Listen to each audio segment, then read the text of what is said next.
Good morning, YouTube. As the title suggests, I just wanted to do a quick video on some of the knives I received through AliExpress. So I do order a few every now and again. Mainly I tend to collect slip joints, purely because that's what we can carry day to day in this country. But there is the odd occasion that I perhaps need a larger knife that I keep around the house, or I need to take it out for a specific job if I'm working out for the day or something. So that's where I get my lock knives. The reason being is that I don't want to spend an absolute fortune on a tool that I need every now and again. Something D2 tool steel is going to be plenty for what I need. I don't need to buy at the top of the range. The first one that I saw was actually recommended by Paddy's potato peelers. That was the Bearfly D2. I really like this knife. It was only about $20, I think, when I bought it.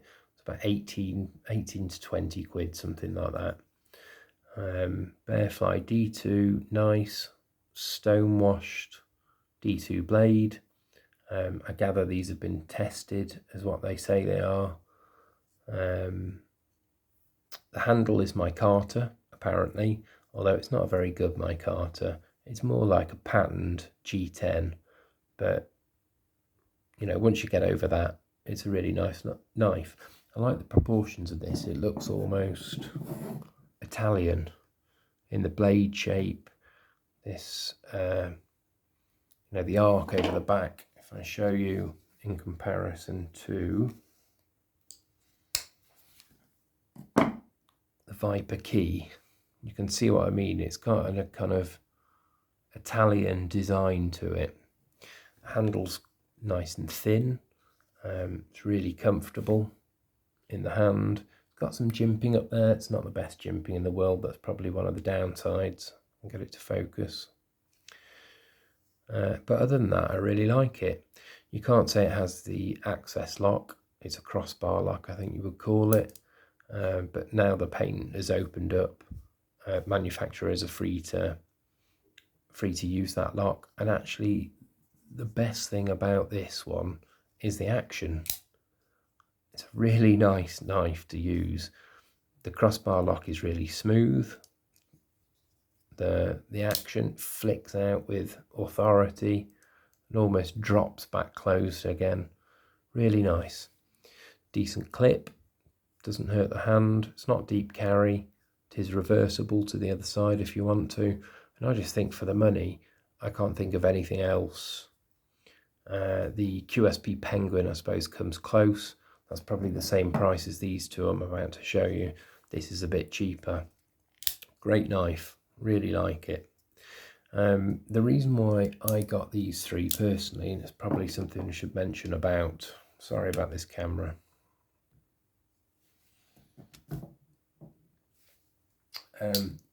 The one thing I should mention about buying knives through AliExpress is you can't always count on the description when you're buying something. So because they copy so many designs from other manufacturers, they have different patent rules over there. There's not much people can do about it, but because they copy designs from other people's knives, they tend to copy and paste the descriptions.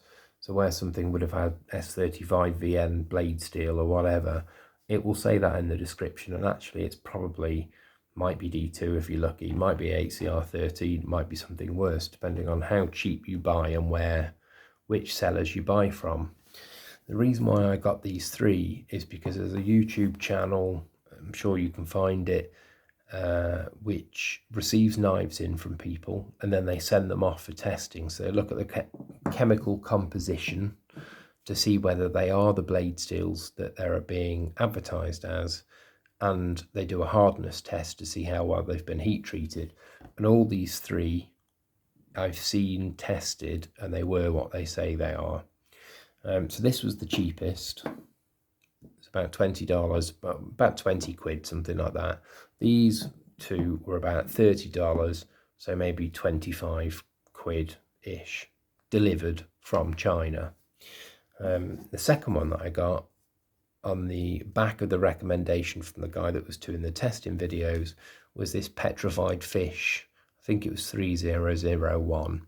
It's a flipper, G10, D2 steel, tested as D2, good hardness rating, been heat treated well, really nicely made knife. I mean, yeah, it's a budget knife, although I hate that word because it kind of implies that it won't be very good. This is G10, it's nicely textured, it's been milled out. You've got that nice pivot detail with the PF logo. There's double swedge on the blade, it came really, really sharp, good factory grind.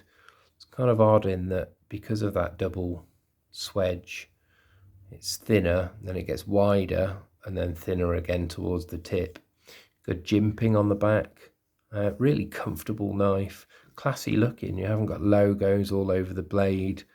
There's no billboarding on there. The only thing you've got is the D2, that side, D2 on the flipper, and then the PF logo on the actual pivot itself.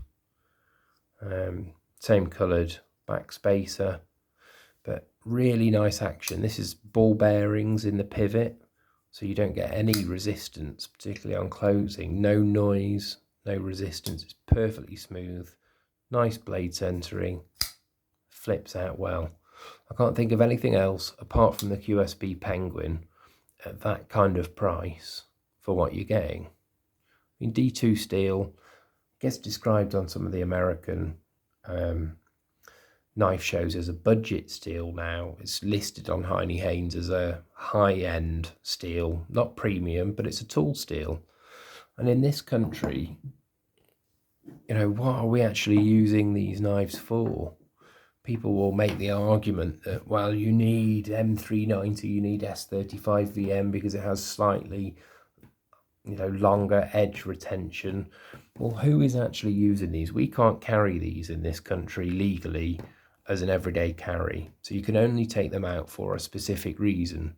So the only ones I can really think of is either you need it for your job every day, or you're doing something like hiking or camping. Hiking and camping, if you're going anywhere wild camping, it's all privately owned land, even if we have public access.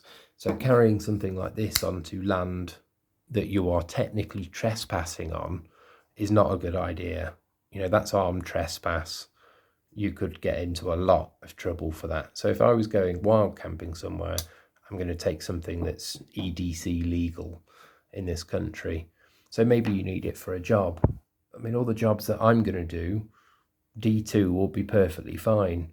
Maybe if you've got someone that's cutting carpet all day, every day for a living, they might benefit from the higher end steel, but are they going to want to spend 300-400 quid on something they're scared of scratching? No, they're probably going to use a Stanley knife, to be fair. So, you know, these are for the odd time I need a bigger locking knife for a job, which is rare for me. So I can't justify spending hundreds on something like this, but I think the assumption is that if it comes from China, it'll be rubbish, it'll be poorly made, it'll be cheap materials, badly put together. That's not my experience at all. These are nice knives in their own right and will do everything that I need from a locking knife. So that's the petrified fish. The last one that I got was this CH knives. I think it was 8001. Quite a big knife, G10, sorry, can't talk. Nicely milled out. So you have got some details on there. They're not just cheap knives badly put together. It's all finished nicely. It's perfectly leveled off against the liners. Again, this is ball bearings in the pivot. D2 steel. I've seen these have been tested. Nice thick blade stock. Every time I do that, lose the focus. Good jimping on the top. It's a really comfortable knife. Big knife. Now it's about 8 inches, maybe just over from front to back, with a cutting edge of about 3.5 inches. So that's probably the biggest locking knife that I own. That will do all the tasks that I need. Nice stonewash blade. Just the details on the pivot pin. Everything's nicely finished. This is perfectly adequate for what I need. Decent clips, not deep carry. But again, that was about 25 quid. So I struggled to justify, collecting some of the higher end lock knives just to sit in a drawer or for me to show off on a YouTube channel. All the knives that I have, I actually use.